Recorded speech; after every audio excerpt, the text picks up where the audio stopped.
Good evening, everyone. We are live here from our normal studio. Welcome to tonight's episode of Blunt Talk with Joey Blaze. I'm your host, Joey Blaze, here to wrap up DMVFFL Nitro. If you're watching, feel free to share everywhere. Let's go ahead and get to everything we need to. It was a great weekend. Sorry for the way I sound tonight. I got some allergies going on. It was a wide variety of temperatures this past weekend over at the park. It was sometimes very, very cold, other times very, very warm. In fact, when we started on Saturday morning, I think it was about 30, maybe 20. It was very cold, very chilly. And then as the weekend went on, it warmed up. With that in mind, we're really excited to get this going. Welcome to tonight's episode. So to give a quick recap, your winners at the end championship game, 8-man came down to the Cartel and the Untouchables. We had the Untouchables back at East Coast Nationals. That was back in July. We had that when they lost in the championship game to the Savages, who, incidentally enough, they beat and what was one of the best comebacks I had seen. But in the end, it wasn't enough. Cartel was your champions. Big shout out to them. In the 5-man contact, we had a championship final of what ended up being EA Cobras and the ATA Warriors. Two offenses that looked fantastic all throughout pool play and what was a defensive battle. And congratulations to both squads, Cobras and the Cartel. And joining us right now to talk about this weekend is the man who brought it to life himself. Give a big shout out to him. Let's go to speaker view real quick. But welcome to the show, Mr. Craig Mimms. What's going on, Joey? How's it going, buddy? It's going really well, man. How are you? Fantastic. I like that sweatshirt up there. Thank you. It's a little crooked, but it looks fine when I first set it up. I had to quickly get that one.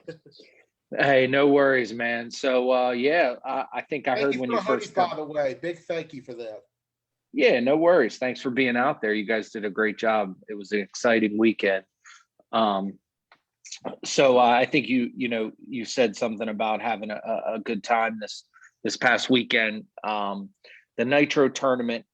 Just to throw this out there, in case you don't know, Todd Nitro Jones is a part of the Flag family, kind of a matriarch of the game that was around for a long time, especially when me and Mike, my partner, were coming up. So he made a real big impression, helped us learn the game, and he's no longer with us. So what we do is we do this Nitro tournament in remembrance of him every year.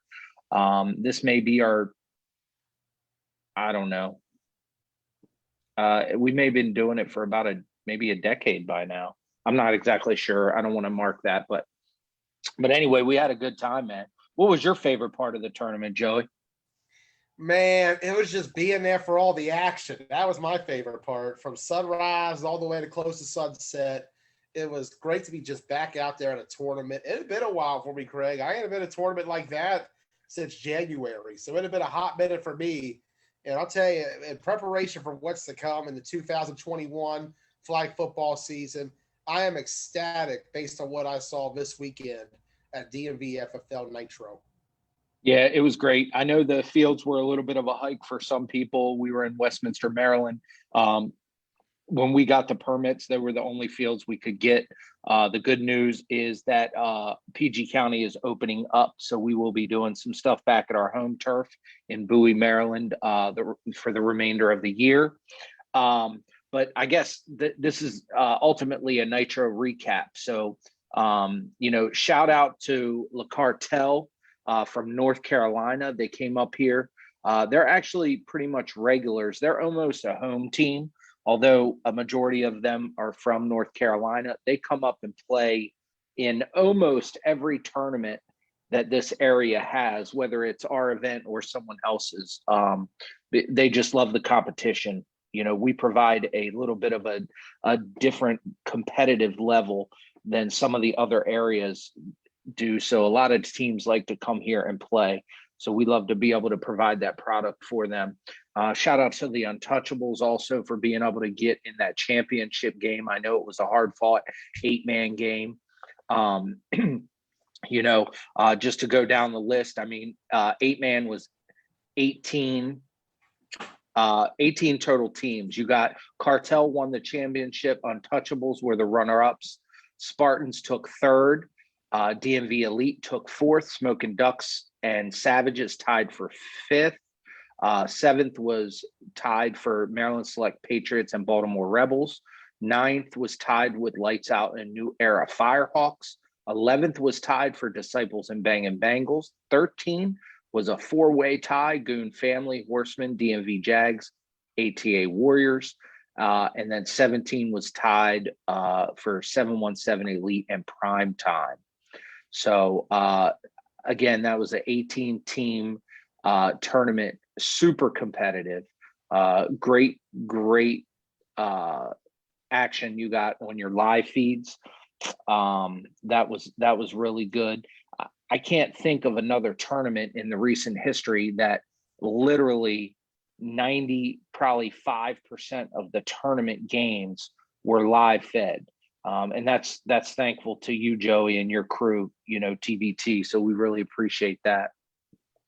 Shout out to Ross Collins, who just entered the room. Hey. Ross, welcome Mr. to Ross. the show tonight. Mr. Ross, thank you, buddy. You did a good job too. Let's just go down the 5-man real quick too. So since we had 16 super competitive 5-man teams, congratulations to EA Cobras for winning that championship in, I guess it was double overtime. That was interesting. The way that the FFWCT rule book reads for the overtime, they basically have to play an entire game. But so anyway, EA Cobras won. ATA Warriors took second. Third was Disciples, tied with Smash Mouth. Fifth was a four-way with Bullets, Maryland Bullets, Flight, Maryland Menace, and Judah.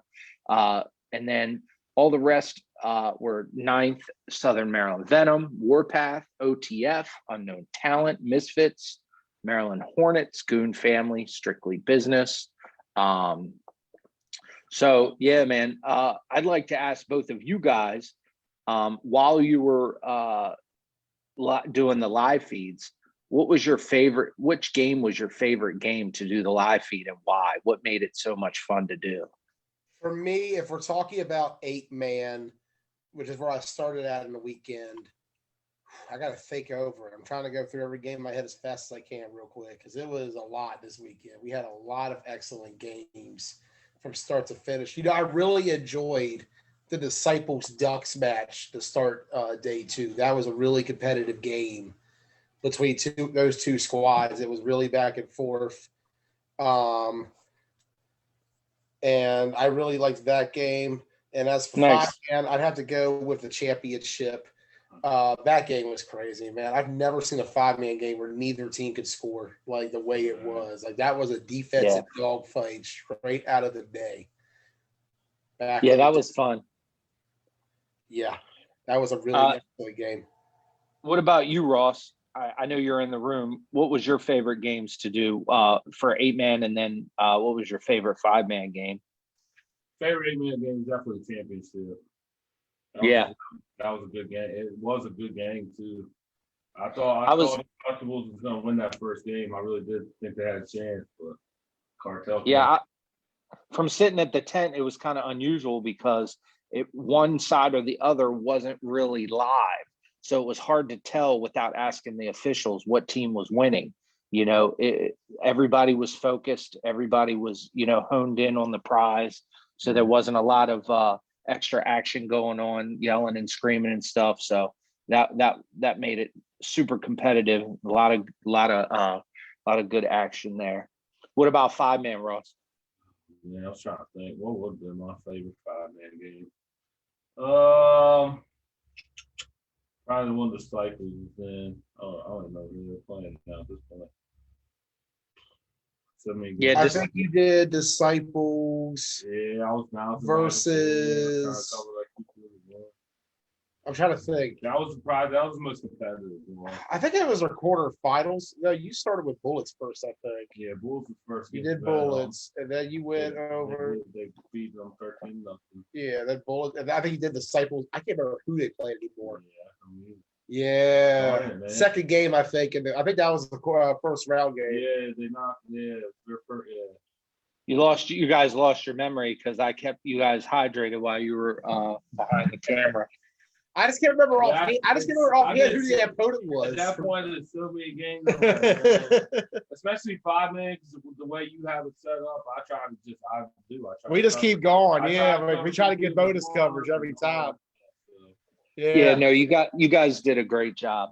One of the things that the feedback. So what I did is I got some feedback from some of the players that were there and some of the players that weren't there.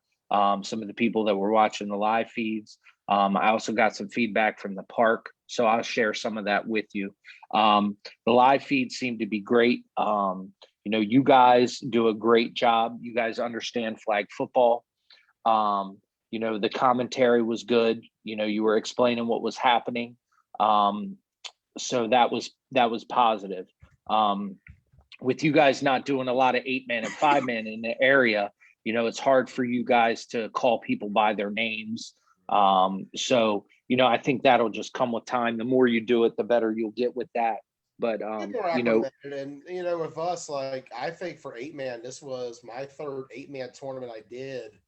And for Ross, I think this was his second. And even then, I actually don't even think we barely covered much 8-man at the last one we did. No, you didn't. Hit up very little. I know we did. I covered a lot when I did East Coast Nationals on that first day. Yeah, and second day. Get acclimated to it. And honestly, I look forward to this year's East Coast Nationals. I felt like a lot of talent was held back from last year's event due to COVID. I think this year's event will be even bigger. Yeah, I agree 100%. And while we're talking about that, if you're watching this and you're thinking about playing, get on the list. What we're going to be doing over the next week is the divisions that are not filling up, we're going to basically cut them down so we don't have to accept so many teams, so we can open up spots for the teams for the styles and divisions that have wait lists. We got to cater to the groups that are actually registering. So don't wait till the last minute. Register now. April 1st at like 7:00 is the deadline for teams to pay a deposit. So anytime after that, you have to pay in full for East Coast Nationals in Richmond, Virginia. And if there is a team on the wait list and you still have not paid in full, they have an opportunity to potentially take your spot if they pay in full. So April 1st at 7 p.m., you need to make that payment. We can put the link up there for East Coast Nationals. I know this is a Nitro show, but I definitely want to plug that because it's important. It's the next thing that we got coming up. Real quick, getting back into the feedback. So, we talked about the live feeds, the park. The park was super happy to have us. They really like it. We supported their concession stands. It was for the most part, everybody followed the no parking rules except for the couple people that park right in front of the no parking sign. Who knows why people do that? But no, it was good. The only thing I would say, and this is typically a common problem in flag football, and if it doesn't shape up, they're going to ship us out, is the trash was incredibly horrid. Bro, I could not agree more.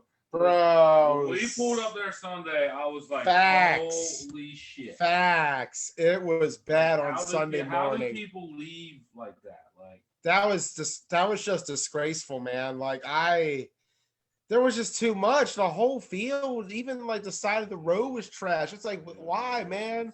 That's a really nice parking facility. Trash cans everywhere.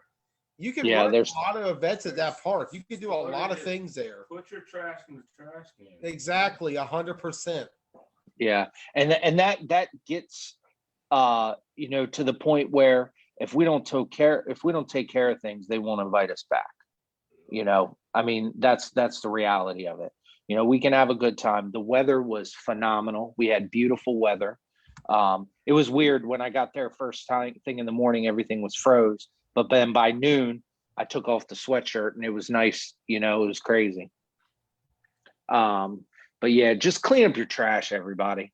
You know, if your team is given a trash bag, which unfortunately they weren't this time, but I typically do that.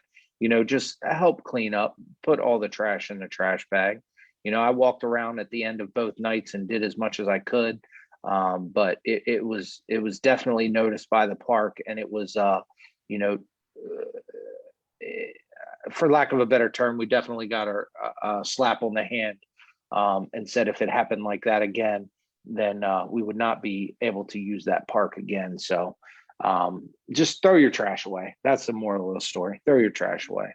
Even at the back of the 5-man field with water bottles, dangerous, man. Yeah, dude. Like that was just so bad, man.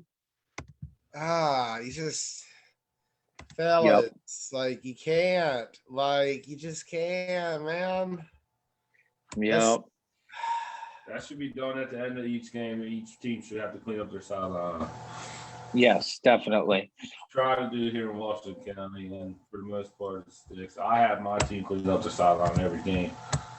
We don't do that. Yeah, don't ever trash the side. Please, man, for the parks, for the people, like, come on. Even when you got the kids, man, the kids love it. My kid loves it. That's what I do. I have all the kids running around, see who can pick up the most trash first. Yeah, I mean, I should have did that. There really wasn't there were some kids there, but it wasn't so crazy. Yeah, I don't put that on you, man. I put that on in my personal opinion, I put that on captains and coaches and stuff. Like that should be regular business. Just clean up your sideline when you're done playing the game. That's it. Oh, and while we're talking about the trash, shout out to the disciples. You guys really helped out on Saturday evening after the tournament, as it was wrapping up, cleaning up the trash. And I'm sure there were a couple of others that did it too, but we just want to recognize the team, the 8-man team and 5-man team disciples for helping pick up the trash on Saturday evening. You know, around their area, even the trash that wasn't theirs. So that's huge. I like that. I like that a lot. Yeah, like that's the thing. Like if we just took the accountability and started cleaning up after ourselves, like it would be better for everything else. Like you take a look at, man, fields or something where if you mess up too many times, they're done with you. Yeah, like that's not your land, man. You can't trash someone's land. That's not. Yeah, man. And it's like, to me, I just look at it and you can't just take care of it like it's your own field. The football field is our home. It is our sanctuary. Please treat it as such. I said this last year when we had our camp over in Fairgrounds up in Hagerstown. Please take care of the home fields. Yes, definitely. Otherwise, we're not going to have any fields. They're going to tell us it's going to play in a parking lot. Yep. That's true. Yeah. So, anything else we want to talk about Nitro? You got any questions, Joey, Ross? I don't really have any questions, man. I just look forward to your next event. East Coast Nationals, May 1st and 2nd, Richmond, Virginia. Back at it again, man. Hey, yeah, definitely. Year, what a show it was. If you think it was crazy last year, just wait to what we have in store for you at East Coast Nationals, May 1st and 2nd, courtesy of the DMVFFL. Yep. So we actually partnered up. I want to. Who you got, Craig?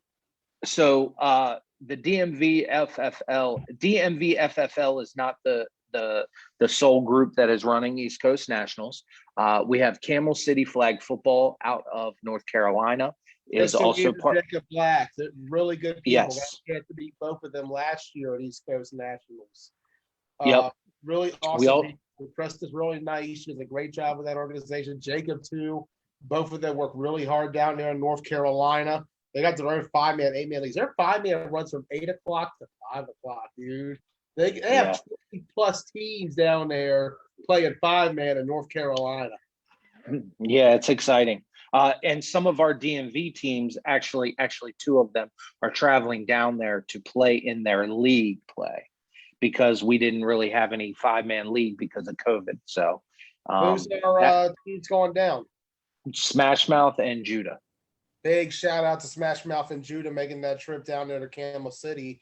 I looked it up one time. It's about a 6-hour drive, so that's a lot of work to do to go down there for league ball. But you know what? That's why Smash Mouth and Judah put in the work they do. That's why they get to where they get. That's why Judah is the franchise they are. That's why Smash Mouth got to the Final Four of this tournament, albeit not the best showing against the Cobras, but off games. It happens, man. The fact they got there speaks a lot of points. And it does hurt too. They did have to sit a little bit because of the forfeit. Yeah. And not only that, I don't want to take anything away from the Cobras because they did what they had to do to win. They were dominant. They were definitely the best team out there on Sunday for sure. So we're partnered up with Camel City, and then we also partnered up with Pittsburgh Flag Football Association out of Pennsylvania, and that's Chris Booth. So he's also partnered up with us. We also obviously are working with FFWCT, Travis, Chuck, and Natalie, and then we also have Eric Coop, Unk, everybody calls him. So he's actually a part of the event too, helping with some of the co-ed non-contact and 7-on-7 teams. But right now, I think we have 14 or 15 states represented for East Coast Nationals. So, and we're not, I would probably say my guess will probably be we would get anywhere from 25 to 50 more teams registering before it all ends. So we possibly could potentially have 20 states represented for this event. We have 157 teams currently registered. Do we have time? Can I go through a couple of the team lists real quick? Yeah, get anything you need to out of the way. So you are the commissioner. You help run this, man. This is your chance to shine. This is DMVFFL Nitro. Nice. Thank you. So with that being said, 157 teams for East Coast Nationals currently at the River City Sportsplex. There's 12 turf fields at this complex. We will have vendors out there. It's going to be a great event. But inside the 157 teams, we just added the Gauntlet division, which is a new FFWCT division that is a 5-on-5 hybrid of both contact and non-contact styles. And you have to play with players in your own state. We are going to be checking IDs. So you can't stack up from players other places. You must play with players that live in your state. That is actually going to be happening on Friday night only. So we're going to be doing that style on Friday night at the sports complex, Friday only. Right now we have 3 teams in that division. I expect that division to sell out. What's represented? Right now we have Maryland, 2 Marylands, and Virginia. I know we're going to have a Texas. We're going to have a few North Carolina. We're going to have a few DC teams. I know that there's a couple Pennsylvania teams that are talking about registering. So that one's going to be huge. Looking forward to it. That sounds awesome. Yeah, it's definitely good. So then we jump into 4-on-4 open division, which is the men's open division. We have 13 teams in that division. So they're going to get that max cash prize. Then we have 5-on-5 non-contact men's open. Right now they're at 17 teams and they're going to get that max cash prize. We have 5-on-5 contact men's pro comp division. There are 17 teams in that, and all of them are studs. Every single team on there is a stud. And they've reached their cash prize also. We have 5-on-5 contact men's rec. They're at 16 teams, so they've reached their max prize. We have contact over 35 men's division. There's one team. We're going to get a couple more of those. We have 5-on-5 women's open contact division. We have 2 teams there, but I think we're going to get a few more. If we have 4 teams, we're going to have the style. We also have 5-on-5 non-contact co-ed, which blew up. We have 10 teams in that division. We have 5-on-5 non-contact women's only open division. We have 5 teams there, so we're definitely going to be offering that style. 7-on-7 right now, AFFL style. We only have 1 team registered for that. My thought is we're probably going to push them to the 7-on-7 screen division, which has 5 teams registered. 8-on-8 contact pro division. There are 8 solid 8-on-8 pro teams registered for that division. That's going to be super competitive. I know a lot of other teams are going to be hopping in that division. They're just waiting till the last minute for some unknown reason. 8-on-8 contact men's competitive division has 16 teams currently from all over the East Coast. Right now, that max team count for that division is 24. So there are some spots open, but not a lot. The 8-on-8 contact rec is maxed out. There is a waiting list. We have 32 teams registered with 1 on the waiting list. So that's the division that is going to take up most of the day for the 8-man. I'm going to scroll down. We have 8-on-8 screen co-ed open. We have 10 teams registered. We're going to take care of them, show them some love. We appreciate the support from the 8 screen co-ed teams. That's going to be a fun style. Some other exciting news about East Coast Nationals is we just secured an opportunity for all of the teams that won last year's division. They can get rings. They can get championship rings. So we have an opportunity, coaches, captains, we're going to be reaching out to you guys soon.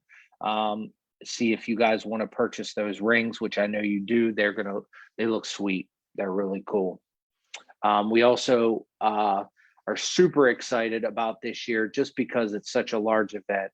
We are not going to have as many of the COVID restrictions as we did last year. But it's going to be a great event. Stop waiting, register now. If you have any questions, hit one of the directors up. We listed them early. Joe, you still there? What you doing, homie? I'm still here. Oh, okay. Yeah. Are you still there, Craig?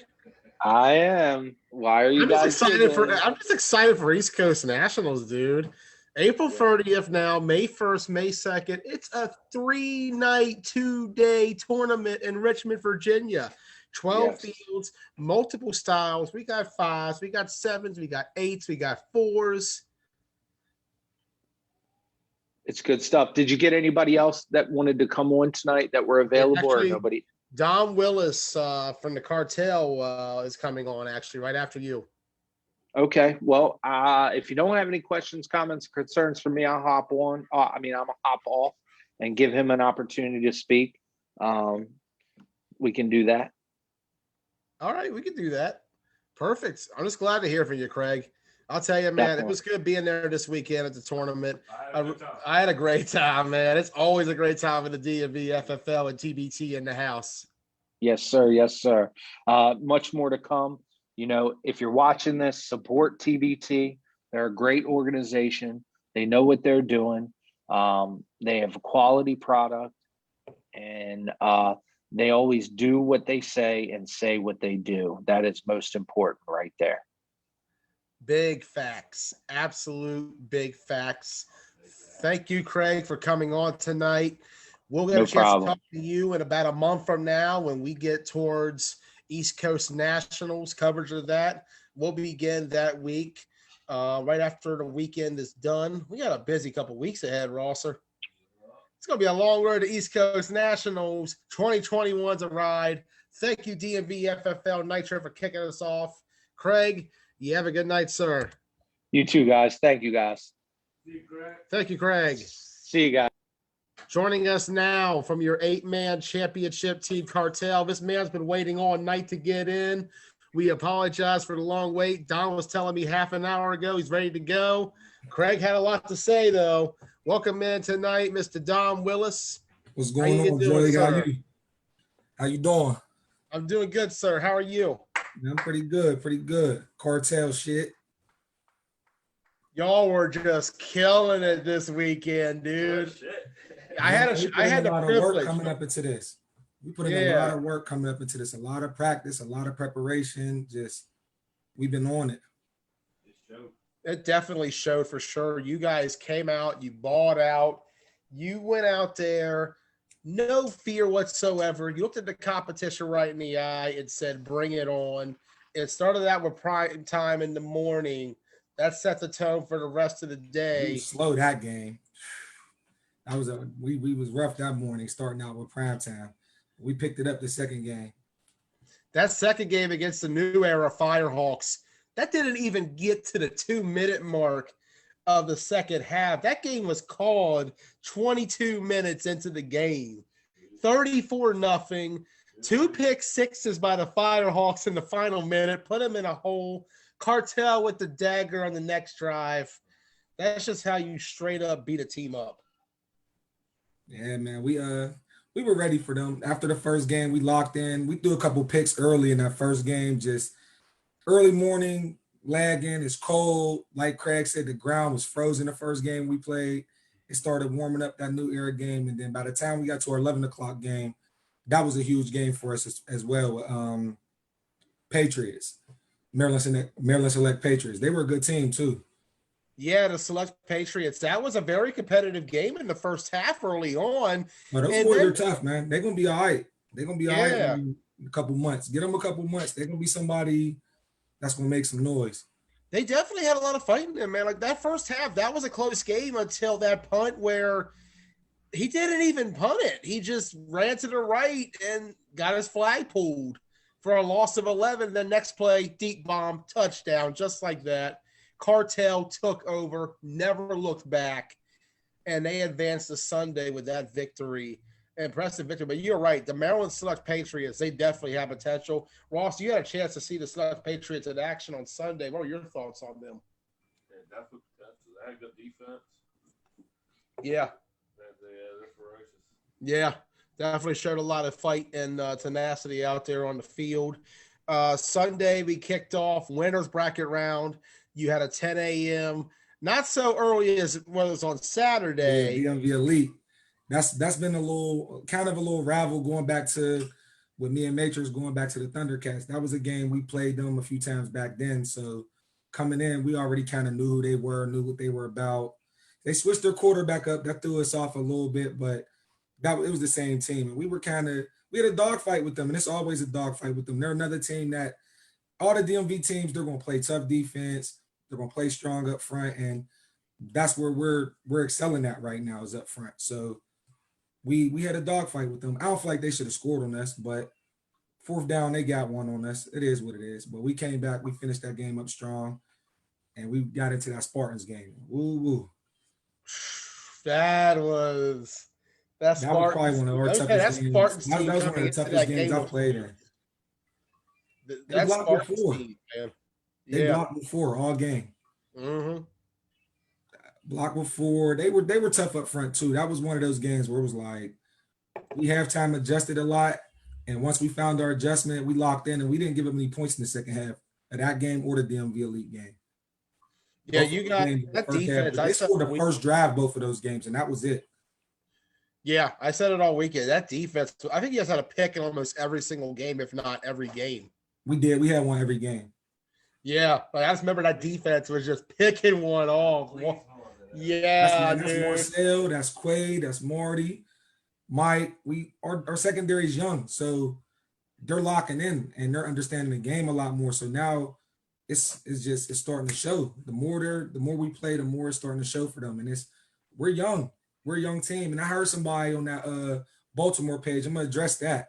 I heard that Baltimore page boy said, yeah, they stacked up their team to come down there. That's our team. Wow, hold on a second. You said somebody said something. Who was it? We gotta know. I ain't even gonna get in the blood names. talk, man. If they watching, they know that was our team. Don't get it confused. Like we came down there with a stacked team. We got 2 other teams that's here that's loaded too. So we ain't come down there with no stacked team. That was our team. That's the same team. We just lost the lights out at the breast cancer tournament in October last year. Lost the lights out and lost the Savages. Lost the fully loaded in Richmond. So that was our same team. We didn't change anything. We just practiced and got better. And it goes to show when you put in that work, the work pays off. We got better. As the months went on, we started learning more. We started getting better and better and better. And it showed this tournament. And it showed at Nationals. We played fully loaded at Nationals. Fully loaded is a very good rec team. Lights out, very good rec team.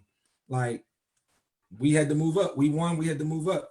I expected Lights Out to probably move up too, but I don't know what they're going to do. So I'm going to leave that alone. But I had to address that because I ain't like that. Like, we came with our regular team. Nothing changed. We just got better. We put in work. Absolute facts, 100%. And that led to the Untouchables championship game, a game that you, Ross Collins, actually covered. And we saw the Untouchables in action. They had been a team that in the comp division all year 2020 was in there. We watched them. Their quarterback, he's a dog. He could play. We watched them. They number 6 receiver. He was a dog too. They could play. And we know we got one this time. We know we're going to have to play them again. We know it's going to be a long year with them, Savages, a couple other teams. It's going to be a long year in that comp division, but we're built for it. We waited our time. It's our turn to get some wins and play ball. And we put in the work constantly. We don't just sit around and just play tournaments. Our whole team is split up into 2 5-man teams on top of playing 8-man. So we're getting chemistry. We're building our chemistry and playing together on a regular basis. It's not just we go to tournaments and we don't really have a big 8-man league here that's going to have team after team like the Baltimore League has or like the DMV has. Like, so we get our work in where we can get our work in at. Yeah, you got to these days, man. Anytime you get a chance to get work in, go out and do it. And, we talked about, Ross, a few months ago, the whole figure flag football now it's all about a franchise. It's all about multiple styles. It isn't just being an 8-man team. It isn't just being a 5-man team. It's going out there, playing what you can to get the chemistry and experience you need to succeed at a high level in this sport. Yeah, and that's what we've been doing. Like, we're our 2 5-man teams are quality control and Mambas. Like, I'm the backup quarterback for 8-man, so I quarterback my 5-man team, and Matrix quarterbacks his 8-man team because he's the starter. And we're split up between those 2 teams. We didn't intentionally do it, but that's how it ended up happening after a while. And that's where we get our extra work in that. So we're building chemistry because I got a set of receivers that's on my team. He has a set of receivers that's on his team. Our defenses are split up, rush, blocking backs, everybody's split up to where we're all getting work, but we're all pretty much under the same type of umbrella as far as playing. And we had to play against each other as well. So, like, that's a good practice where we're playing against each other and we're pushing each other to be better. So it's tough to just sit around. Like, we can't sit around. We'll get up and drive and come to the DMV and play and don't care. So I like that. I like that spirit 100%. It's great seeing guys travel from all over to get the smoke, no matter where they're from or where they're heading to. Going out. It's our second home, though. That's where I got bred at coming up there. And when it was really 8-man, when it was Metro Cup and stuff like that. So that's where I got that from. Like, as far as going up there, Matrix bought me under his wing, and that's who took me up under there and going to DC. And we used to play in the Eli League when I was younger. So we've been going down there, so we know what that type of smoke's like, and we prepped our team for that. So we were ready for that. And back to the Untouchables game, like, that was a tough game. That wasn't a pushover game at all. That was them and the Spartans were 2 games where it was like we had to lock in because, and the Untouchables scored first on us too, and they were up at the half 8-0. So we had to fight in that game. It wasn't like we just like dominated that game. We had to make some adjustments. We had to make some plays within that game too, because number 6, he was on fire. First half, he was on fire. He was balling, and we had to lock in and get some stops. And we got a couple stops and put some points on the board and finish that game out strong. And finish it out strong you did. Cartel, your 2021 DMVFFL Nitro 8-man champions.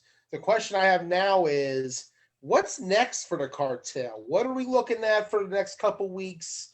Maybe even as we get closer to East Coast Nationals, or you waiting for the next event?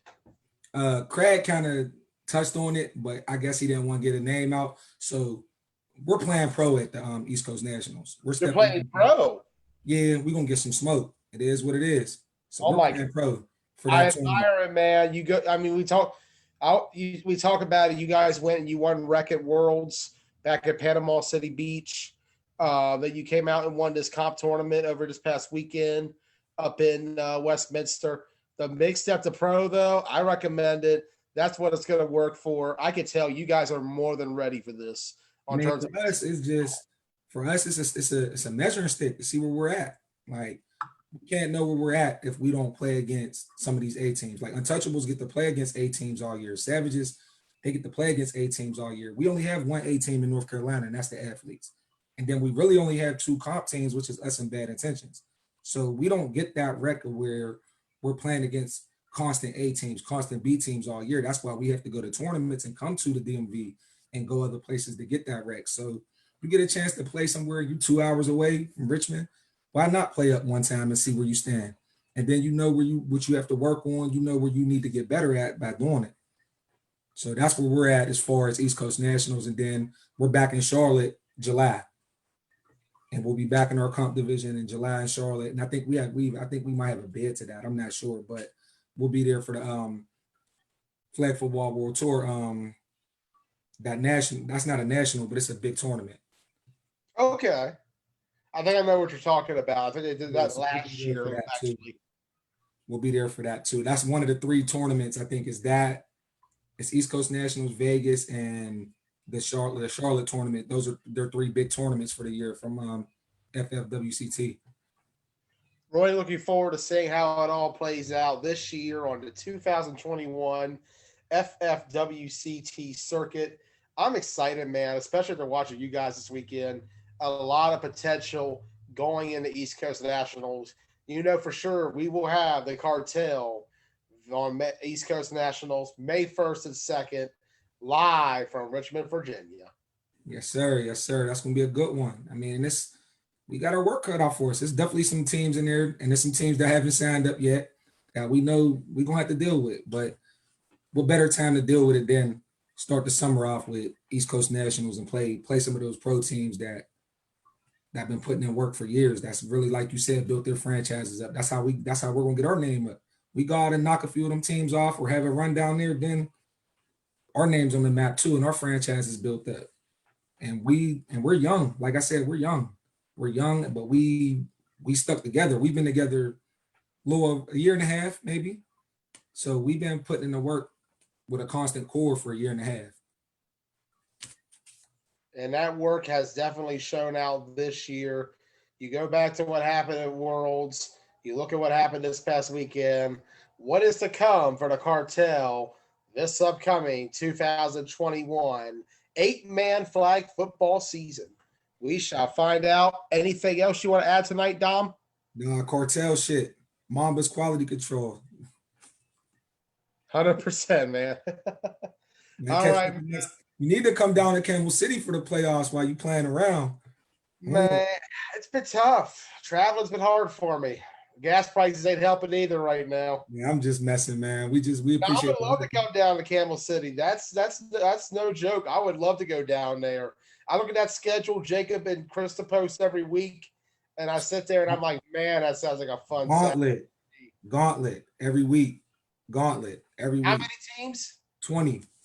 Oh my God, man, that's crazy. And Judah's coming down. They're playing 8 games. Smash Mouth's playing 8 games when they come down next weekend.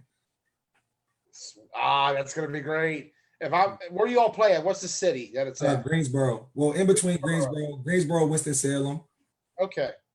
If I'm in the neighborhood, I'm going to stop by. I am on a trip to Carolina. It's been too long.